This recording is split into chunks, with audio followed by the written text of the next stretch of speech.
release of certain things. These were, of course, all actors because it's not a documentary, it's a fictional documentary. But midway through, you could just tell that the kind of someday I'll get John. We're talking about Buckaroo Banzai in the director's track. Good movie. A lot of people don't know it's true. Everything in that movie is completely true, except the Lectroids from the 8th dimension stuff. The rest of it, everything totally true. Lectroids, not real. Welcome again to Keith Explains. It's January 2010, so it's the first show of the new year, which means I got to get used to writing 6 in front of the show numbers instead of 5. But I'll... February? Good Lord, it's February already. Where the heck did January go? Wait, I know where January went. I was very busy doing a lot of things. Turns out I invented the iPad. No, I didn't invent the iPad. I wish I had, because I'd be really rich now, but I'm not. Anyway, welcome to the show. When we're doing the show, I can kind of tell the day of the show what kind of show it's going to be. Some months I just... Again, I don't do a lot of preparation for the show. People write me and say, Keith, that was great. How much time did you spend getting ready? And normally I'm like, well, we got lunch, or we got dinner at Togo's, and then I had, 20 minutes to scrawl crap on a piece of paper, and then we taped the show. And now that takes longer because Loretta has to dust me. After we get everything here, we get everyone sitting down. I need to be dusted so I don't shine. Apparently we have very good lighting people here at the studio, and they light me so well that I'm basically just a big white blur until someone comes out and covers me with dust. Keith colored dust, I assume.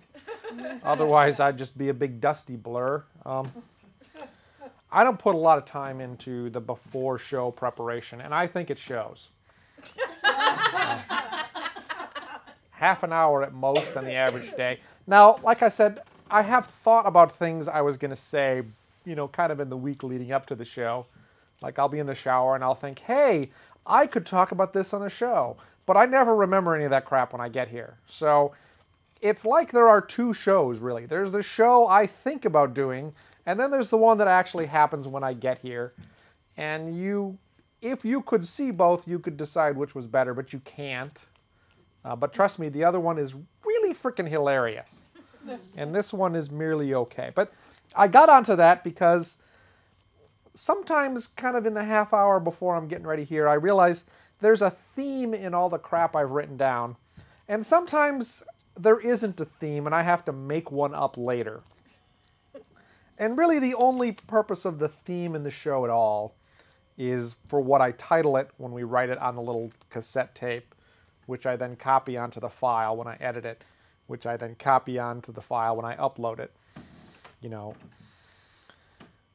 And that title is usually just a couple words. Like the December show was called Keith Explains The News. And it was called The News, I think, because Loretta wrote The News on the little tape. And then I looked back later and she had written a totally different title on the piece of paper we have for the show, but I'd already decided that the theme of the show was the news. And having looked at it, I think the news was a pretty good summary of the December show, because I kept talking about crap I'd seen on CNN for like 5 minutes maybe. But see, there's the theme of the show. Tonight, as I was looking through all the crap that I have done in the last month to, have something to talk about here on TV, it occurred to me that the theme of tonight is kind of performers or entertainment or something, because for no particular reason, just an awful lot of stuff has happened in the last month that has involved something that would fit into that. So I suspect that when the title gets written on this tape, it's going to be Keith Explains Shows or Keith Explains something. Loretta will come up with it, and then that's what I'll call the theme. I say all that, the first one, there we go, see? You people have written in the forums, you love it when I hold the paper up so that you can see what it says before I talk about it. That one says Jonathan Coulton. And if you don't know who Jonathan Coulton is now, you should just leave the room, because you are not my demographic. because Jonathan Coulton is this guy who sings, and he's kind of funny, and he's kind of geeky, and he's kind of famous. Now, he's not really famous because you've never heard of him. You know, he's not Tiger Woods famous. Like, everyone knows who Tiger Woods is. Like, he's that golfer with the Escalade and the wife with the golf club and the beating. The repeated golf club beating at 2:30. Jonathan Coulton is, in certain geek circles, famous. And I mention this because when I was going to the Jonathan Coulton Club and I tweeted, going to see Jonathan Coulton at Great American Music Hall, like 5 people tweeted back, "Oh, damn, I wanted to go and forgot to buy tickets." And when 5 of my friends, just, you know, who don't know each other that well, are like, see, he's vaguely famous. He's a guy, I guess he always wanted to be a musician. And after I thought about talking about him, I was like, well, I guess I should do the tiniest bit of research on who he is so that I'm not completely lying on TV, because I like to mix it up. Usually I'm completely lying, but in order to have that thin veneer of truth, I will occasionally have to look things up so that I sound smart. But, you know, he went to Yale. He's a frickin' smart guy, apparently. Or his dad went to Yale and he's a legacy. I mean, you can't tell, right? Yale lets in smart people and let in the children of former presidents. And could be one, could be the other. But no, he, like, I guess a couple years ago, he wanted to be a musician, so he quit his job as a programmer. And he said, I'm going to be a musician, and I'm going to try it for a year, and I'll see if I can be a musician and make it. And then he's like, well, how will I know if I'm making it being a musician? And he's like, well, tell you what, I'm going to write a song every week for a year. And if I can do that, then I can be a musician. And I'm like, well, shouldn't you work on the groupies and the contracts with the large sums of money at the bottom? But no, apparently he, for some reason, thought writing songs is what made you a musician. That and playing them. I brought the guitar. If we have time before the end of the show, maybe I'll play it. I can talk about origami and play the guitar for y'all. Anyway, Jonathan Coulton wrote so he wrote songs every song a week for a year, and if you're a geek, you'll appreciate the songs because they're wacky, and they involve a guitar and a guy strumming, and he stands up in performances and he sings his songs, and the audience sings along with him, and you know he's got a song told from the perspective of a zombie who wants to eat your brains. There's a lot of us. There's a couple of you. You're not going to last forever. How about we just compromise? We'll eat your brains now. See, that's a perfectly normal thing for a zombie. So we went up and saw him in San Francisco, and it was a great performance. You know, we had a heck of a good time. I had a good enough time that I didn't hate going to San Francisco. Because normally I despise that city. I think I've said it before. People got in boats and sailed around South America to come here, you know, to the west coast of America to found a new city or whatever. And apparently they got to this area and were so freaking sick of being at sea, they thought, look, San Francisco, that's a great place to settle. It's just hills everywhere. It didn't occur to them if they just stayed in the boat an extra 15 minutes, they could have come a little further south to the flat part. You know, the nice flat part where we built an airport or something. No, they're like, oh, we want to settle that really hilly part where there's no parking and everyone... So I hate going there, but I didn't really hate going there to see Jonathan Coulton, and we had a good time, and we bought his CDs, and we didn't buy his CDs. We bought all of his songs on a USB flash drive, which is kind of cool. It's vaguely the future, and it had a little picture of him on the side. So I was like, cool. And then I bought it, and I plugged it in my computer, and it's like, here are all my songs. And I'm like, great. He's like, feel free to share them with your friends. And I'm like, great. Regular people don't do that. Here's the last thing. I don't know whether I was going to talk about this, but it occurred as I was doing my research. I went to his website. He's got a heck of a website. Now, it's kind of sparse. It's kind of boring. But it's got this huge forum where people are constantly talking about him and where he's going. And there are people that like type his lyrics and upload videos of him at different shows, comparing performances of the same song at different places. And he like throws ideas. Okay, I have a website for this show, as you people know. And I'll tell you, on a good day, I get 4 hits on that website. And often one of those hits is me checking how many hits I've gotten on my website. Here's what I'm saying, people. You are falling down, okay? I am performing my brains out up here. True, it's only for half an hour once a month, but I have a job. Whereas you people out there on your couches, you're doing nothing for me, really. I mean, drop me an email, for God's sakes. Tell me the show sucks. Speaking of San Francisco, we also went to San Francisco to see Fiddler on the Roof, which I guess is a famous musical. And I know it's a famous musical because once I got to the musical, I knew it was a musical, but when I got to the musical and started watching it, I realized I already knew most of the songs and could hum them. Now, I didn't know they were songs from Fiddler on the Roof. Well, one of them I did. But the rest of them were just songs that I know I had heard many times before. And apparently they're from Fiddler on the Roof. Or the Fiddler on the Roof guy stole songs from another guy, and I had heard of them from him. I think it's the first one, because someone would have mentioned if the Fiddler on the Roof guy was a massive song thief. In this case, it's up in San Francisco. It's a musical, and I guess it's about... See, like I said, I'd heard of the musical, but I didn't really know what the topic was. I knew it had Jews in it, because every time you see it, they're talking about, you know, some famous Jewish guy, and I guess this one was supposed to have Topo Gigio in it. It's not Topo Gigio, it's the guy that was in Fiddler on the Roof originally on Broadway, but he got sick. So we had Harvey Fierstein, who is a very large, funny gay man. Didn't exactly work in the title role here, but he was good at what he did. And like I said, it's a musical, and there's singing, and there's angst. Lots of angst, because it's a musical, and bad things happen to people. And I enjoyed it, but I got to the end, and I thought, you know, you couldn't make this musical today. Like, if you went to Disney and went, we got a great musical, it's going to have all these songs people are going to hum, you'll love it. They'd have gone, that's great. Where's the animated cat? And they'd go, well, there's no animated cat. There's repressed Jews in Russia.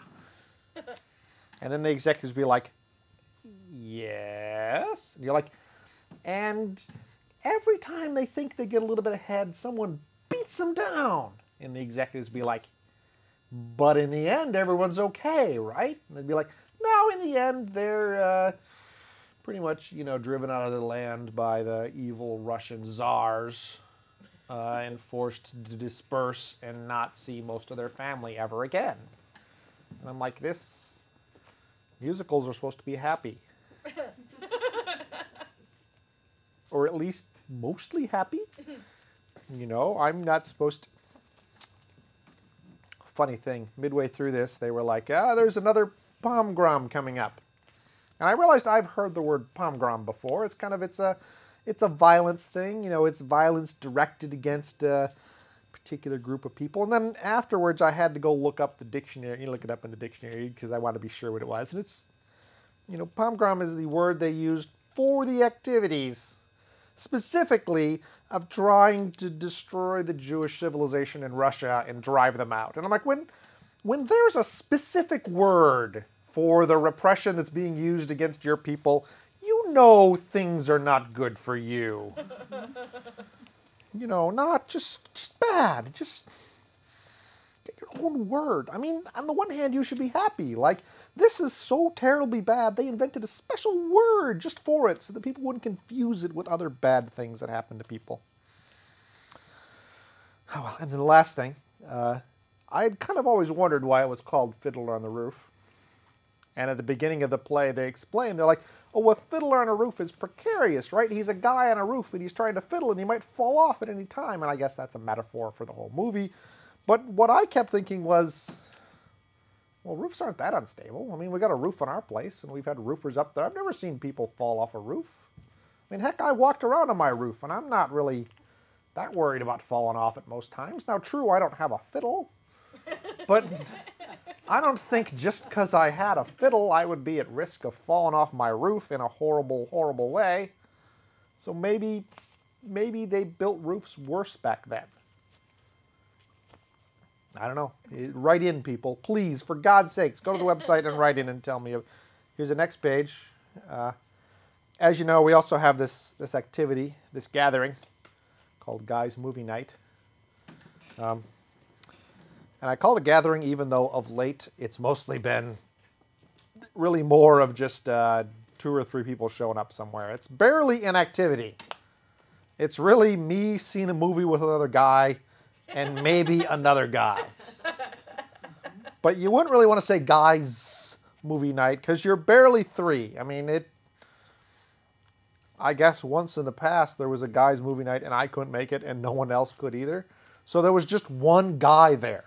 It was guy movie night, which is pretty much just like I'm leading a sad and pathetic life and I guess I'm seeing a movie tonight. In this particular month, we went and saw a movie called Youth in Revolt. And I think we went and saw it because it had Michael Cera in it and the TV commercials looked kind of funny and convinced us that it might be an appropriate guys movie night. And so we watched it in a theater, mostly by ourselves. There was a couple in front of us, but I think they spent half the movie kissing. So I'm not sure if they were there to see the movie so much as they were there to not be at home with their parents. So there were the 3 of us, the guys movie night attendees. We were kind of watching the movie, and probably about 2/3 of the way through the movie, it occurred to me this is not really a good guys movie night movie. This is almost a romantic comedy. Almost. Now I say almost a romantic comedy because it did have, you know, the barest of essentials to make it into guys movie night territory. It had an explosion. Now, true, it was a truck which rolled down the street and exploded. Not in a terribly spectacular way, and as far as I know, no one was killed. So it's barely a good explosion, like I mentioned, but it did have an explosion. On the other hand, it did have a lot of longing and emotional things. So it was also practically romantic comedy territory. And I don't recall if there were any naked women in it at all. So, all right, John thinks there was. So it's possible.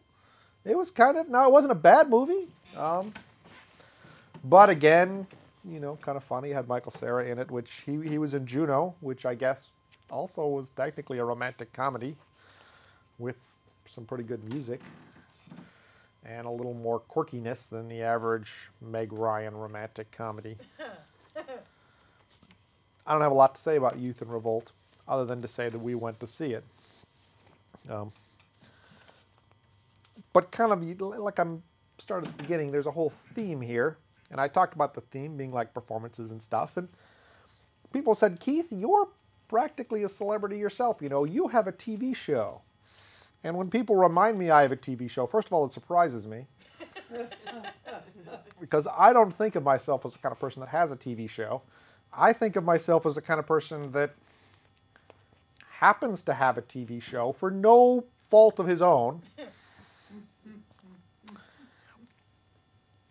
And I kind of do the TV show because I can do a TV show, because it's ungodly easy these days, people. I mean, if you're sitting at home thinking, wow, I would love to be on TV, but it seems so ungodly difficult. Let me tell you, no, it's really actually very easy.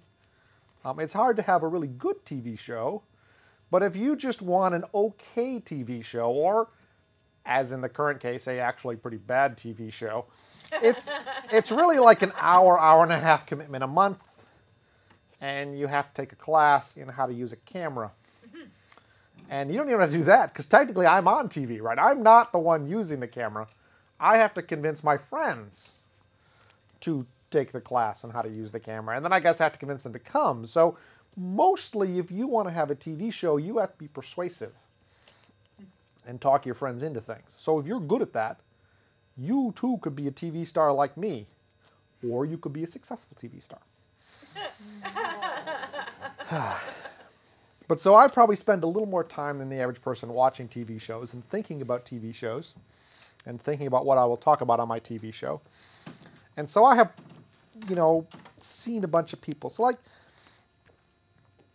I'm sitting at Great American Music Hall and I'm watching Jonathan Coulton up on stage and he's singing and people love him because they all paid $70 to get in and see him, even though you can buy all of his music for, $70, or technically you can download all of his music for free because he said, feel free to share it with your friends. So a lot of people came to saw him because they like him. And I think people could like me if only I could play the guitar and were witty. Then it occurs to me these are two very insurmountable hills to climb in a lot of ways. If you notice, I brought my guitar. Watch, let me play part of a song you may recognize. Okay? That's the opening to A Hard Day's Night. That's by the Beatles. They're, I think, the most successful band ever. Unless Michael Jackson passed them, and he's not really a band, he's just a guy. So I'm going to claim the Beatles. Still, see, I can play that much of It's Been a Hard Day's Night, and that's all I can play of it. I know there are chords involved in music, but I don't understand them. And even if I did understand them, I don't think I could do them, because I recall as a child taking piano lessons and thinking, this is really ungodly boring and I'm not good at it. And my mother said, but you're going to do it anyway because we bought the piano and put it in the living room. And then I would say, but couldn't I go out and play? And she'd be like, you have to practice your piano for at least an hour a day. And that lasted about 3 or 4 days. And then it was, you got to practice your piano for a couple hours a week. And that lasted probably a couple months. And then it was just a long series of maybe 1.5 years of me going to piano lessons. And the teacher saying, you're not going to really learn anything if you don't practice. And me saying, I'll practice before I come back next week. But not practicing. I recall a piano recital where I think I had seen the music 5 times that I was going to play. And all 5 of those times were at piano practice, where we were paying $5 to a nice lady to teach me to play the piano. I've never tried to learn to play the guitar because I would just be wasting my time and that of the guy trying to teach me the guitar. So I said all that just because, so I realized I'm not going to get famous and loved by playing guitar in front of a large room of people. So really, people, this TV show is the only shot I have, okay? I'm not good enough looking to be in movies. And I say that knowing the average person in movies is probably good looking in a sense, but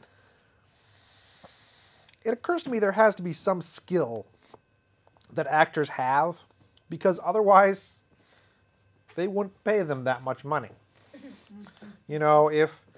If all being a really successful actor involved showing up and talking about fart jokes, everyone would do it. But instead, we have a fairly small group of people, all told, that successfully do it. So there's got to be something tricky to it. The one thing I think I could do, and I'm not going to do this because I'm there, again, since it's ungodly easy, there's no reason to pick me to do it as opposed to anyone else's. There are all these TV shows now that are basically shot like in front of green screens. And then the people on the TV show are just being snarky about things. And I'm thinking about like Talk Soup is one, and there's this like Tosh.0 and Comedy Central, and then there are, the kind of variations like the Smoking Gun where the celebrities mock clips that they run in between. And it's like, I think I could be snarky in front of a green screen on television. Because technically right now I'm vaguely snarky in front of a black curtain. And I got no staff at all to help me really. Whereas there, like I'm watching Community one night, and I'm like, oh, that's pretty good. He's pretty funny. And then I was reading an interview, and he's like, yeah, we're our staff of writers. I'm like, writers? What do you need writers for? You're just being snarky in front of a green screen. And then it occurred to me, he wasn't being snarky. His writers were being snarky, and he was reading it off a teleprompter. I'm like, I can read. It's really one of the only things I'm good at. I got a piece of paper in kindergarten. It was like, great reader, okay? It's one of my few skills. So I guess if there's ever a need for a local Bay Area snarky in front of a green screen TV show, and if you're trying to film such a show, give me a call, because I would love to be famous. Not a lot of time left, so I'm going to mention a couple things very quickly. Some people on the board did wonder whether I would be getting the Tonight Show now that they've fired Conan and they're bringing Jay back. They're like, Keith, you're practically there. And again, it fits in because near as I can tell, all they do is show up and talk with some people. And they don't have to know what to talk about because people write on cards for them. And they're there to talk about something in particular. Like, you know, Meg Ryan doesn't show up to talk about whatever. Like, her publicist has been, go on and talk about the movie. The clip's going to be you in the cafeteria. Try to mention the name of the movie 6 times. Okay, sure. I can sit there and talk to Meg Ryan. I can be like, I hear you did a movie. And then she's off for like 15 minutes. And then I'm like, we'll be back after this commercial interruption. Not here. Again, this is Access Television. There's no commercials. I was acting like I was on the Tonight Show. No, I'm told I have no chance of getting the Tonight Show. Plus, it's taped in Los Angeles, and I don't live there. I got a minute left, so I'm forced to... Okay, I think last time I talked about shoes, I'd gotten new shoes. Here are the new shoes. I think I showed them last time. Notice new shoelaces. You're like, Keith, new shoes. Of course, new shoelaces. No, I had to go buy new shoelaces for my new shoes. Again, because of the shoe conspiracy, shoes come with crappy shoelaces that don't stay tied. I don't know how they do it, but near as I can tell, there's a floor full of scientists somewhere working on shoelace technology that refuses to stay tied.